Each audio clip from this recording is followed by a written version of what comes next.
Today, we're going to be talking about something completely different just because the UFC's gotten a little dull. We're going to be talking about the top 10 prospects in the UFC right now. So, Tony Has Died, will be telling you the top 10 prospects. If you like the video, like, subscribe. It really helps the channel out. Let's try to get 200 likes on this video, and let's get straight into it. Honorable mention, these are people that I think are going to be really good, just not in my top 10. So, I think someone like Taliesin Teixeira will be pretty decent at heavyweight just because of how weak that division is. I don't even know if he'll beat Derek Lewis because this is his second fight and he's getting a main event, so it really doesn't make any sense why Taliesin Teixeira is getting a main event just because they have so few heavyweights. Literally, I think I read somewhere they have like 29 heavyweights on the roster total. Yeah, Taliesin Teixeira, he'll be a ranked heavyweight at some point just because he's an athletic big guy, but I don't think he'll ever be like champion or anything. Next prospect we got on my honorable mentions, we got Oben Elliott. I like Oben Elliott. I like his personality. He's got a good personality. I know he hangs out with MMA Guru all the time, or talks to MMA Guru all the time, but I do think that he is a little overhyped. Like, I don't think he'll ever, I think he'll just be like someone right outside the rankings. Yeah, he beat Basel Hafez and he beat Torres Finney, but that's not super impressive to me. But I still think he's a really good fighter. I just don't think he's going to be like super ranked, or if he ever gets ranked, he'll be like 13, 14, 15. But could prove me wrong. Final honorable mention is Kevin Vallejos. He's a guy from Argentina, 2-0 in the UFC right now, 2 knockouts in the first round. Pretty good, but I just haven't seen enough from him yet to put him in my top 10. But I do think that Vallejos is really good. So let's get into this list. What do I consider to be a prospect? I think that if you have 3 or 4 fights in the UFC and you haven't really been tested yet, that is what makes you a prospect. So I know like Ming Yang Zhang is going to be on this list, right? And he might be your ranked light heavyweight, but I still consider him a prospect because the way he got ranked was beating Anthony Smith, and that is not really getting tested. You know what I mean? Like, I think that if you're untested and you're like undefeated in the UFC, you're a prospect. So that is what I clarify to be a prospect. But anyways, number 10, we got Mansour Abdulmalik. Just look at this fucking guy. He's fucking jacked. He's 2-0 in the UFC. One's a first round knockout. One's a second round knockout. That fight with Nick Klein was pretty good. Brutal knockout. Strike against the cage. I think Mansour Abdulmalik is pretty good. He fights at 185, and that division is kind of getting purged of its veterans right now. So I think there's definitely going to be a place for Mansour Abdulmalik in the top 15 at some point. Let's talk about Umar Sy. He is a light heavyweight, 205. He got a record of 11-0. Like middleweight, light heavyweight, and heavyweight, they're very thin divisions, right? So I think that like just being super athletic in those divisions and having some semblance of skill will get you to the top. But the thing with Umar Sy is that we've actually seen him go to a decision and dominate. So a lot of the questions we have about Umar Sy have been answered just because he's not one of these prospects that finishes everyone in the first round. He wins decisions. You know, he's got submissions, he's got some knockouts, but he also has decisions. So he seems very well rounded. I like him. I think he'll be pretty good. I think this guy will definitely be on the rise at some point. And yeah, number 7 on this list, we got the only heavyweight that I included on this list, Mario Pinta. Yeah, so this guy actually fights out of Portugal, which is, I don't really think we have any like real Portuguese fighters that are undefeated. And the reason I wanted to include Mario Pinto is because he's a heavyweight and he actually has muscle definition. Like, when is the last time we've seen a heavyweight prospect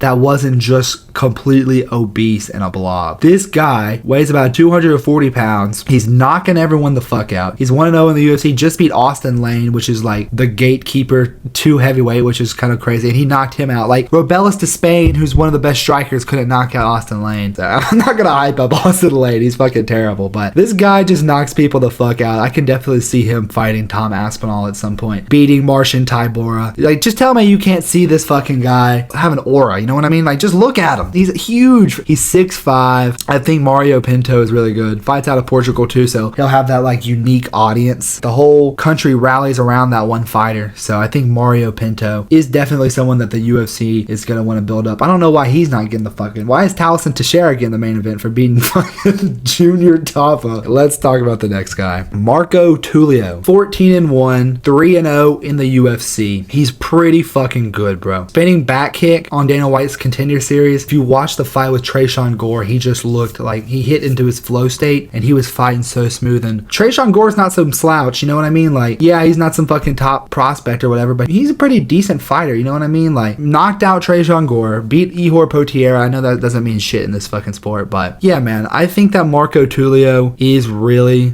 good. Yeah, he just has super clean striking, another Brazilian. But yeah, I don't really have much else to say about Marco Tulio besides pretty good. He has one loss, but that was early into his career. He's on a pretty good win streak now. I think he's actually pretty good. I like his striking a lot.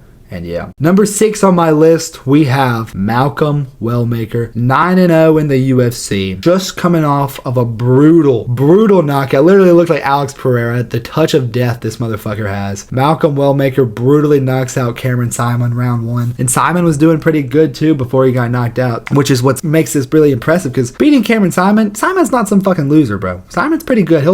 He's gonna get cut from the UFC, but he'll come back into the UFC after he racks up a couple more wins, right? Cameron Simon's good, and he trains with Drickus. Malcolm Wellmaker is who we're talking about though. 9-0. Yeah, he's on a 15 fight win streak, including his amateur fights. Guy just knocks people the fuck out. Like, he's got the touch of death. You look at his record, his recent fights, knockout.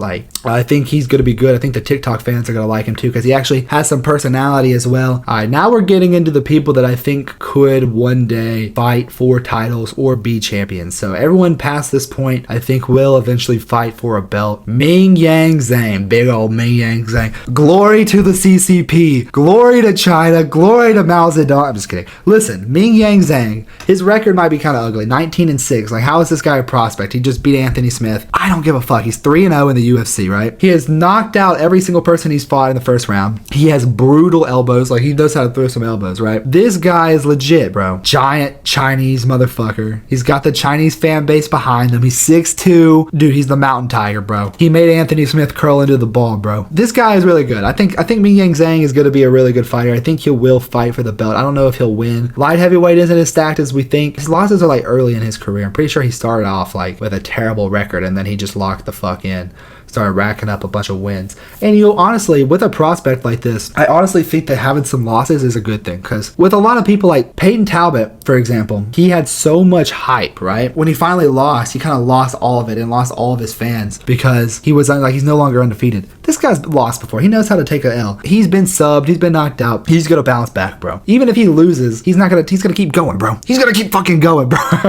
But no, I think Ming Yang Zhang is really good. Yeah. Next one on this list, fucking Francis Ngannou at 185 pounds, bro. Holy shit, this guy. 23 years old, absolutely jacked. Atiba Gautier is his name, bro. This guy is a badass fighter. Look, he's 3-0 in the UFC if we count Dana White's Contender Series. Actually, he's only 2-0. That knee he landed on Jose Medina was fucking crazy, bro. Dude, this guy is gonna be fucking good, bro. I'm telling you guys, if you want to fucking sound like a fake fan, just fucking start glazing Atiba Gautier right now, bro. This is just like pure African genetics. Like, if you saw a white guy that looked like this, you'd be like, that dude's on fucking steroids.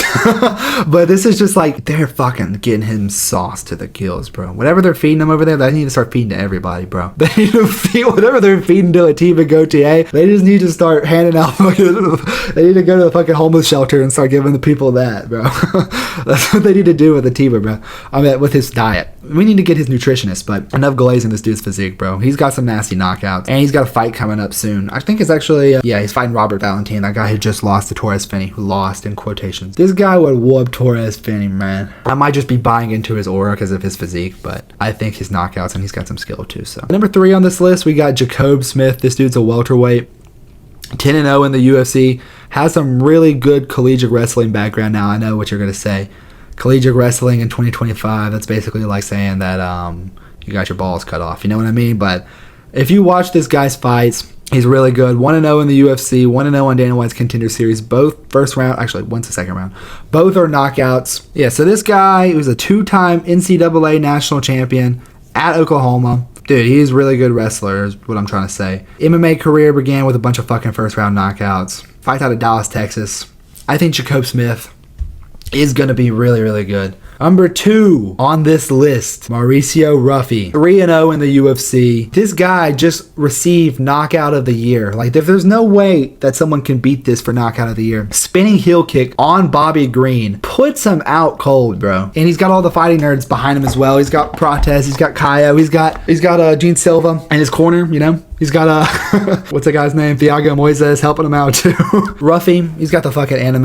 Ruffy's not even his real last name. If you guys didn't know that, he like stole it from One Piece. But they'll strategically pick who he fights next. Like, I feel like I could see him fighting someone like Chandler next for sure, or someone like BSD, or I can just see this guy being really, really, really good in the future. Like, out of all the fighting nerds, I think he's probably the least talented, but that's just because we haven't seen enough out of him yet. Like, we can obviously say Gene Silva's really good and Kaya's really good and Protest is really good because we've seen them have moments against high-level fighters. We haven't seen Ruffy tested yet. Like, Bobby Green doesn't count as a test in this year, bro. So, at number 1 on this list, we have Loner Kavanaugh. I am nervous for fucking anyone at flyweight that has to fight this guy. He's half British, half Chinese. This kid, like, you watch this guy fight, you can just tell he's gonna be the champ. Like, I will bet everything that I own that this guy will be champion at some point. I am scared they're gonna give him Joshua Van next because I love Joshua Van, bro. I don't want to see him get knocked out. If this guy fights Kopp, he's gonna beat him. Dude, Loner Kavanaugh, he is gonna be really good. Like, you just watch this guy's techniques. 2-0 in the UFC, 1-0 in Dana White's Contender Series. I know he's gone to decisions in both of them, but he's fucking dominated the people that he fought in both of those fights, bro. He is just on another level to the rest of not the rest of flyweight, but he's gonna be really good, bro. Like, I really do see him, and he's young as fuck too. I'm pretty sure he's only 25 years old, bro. 100% he will capture the belt at some point, bro. 100%. I will bet my life savings. That is it with this video. If you like the video, like, subscribe, do all that YouTube shit. Thank you so much for watching the video. Thank you guys so much for 4,000 subscribers. No idea how much that means to me. It means so much. So thank you guys so much, and I'll catch you guys in the next one. Peace.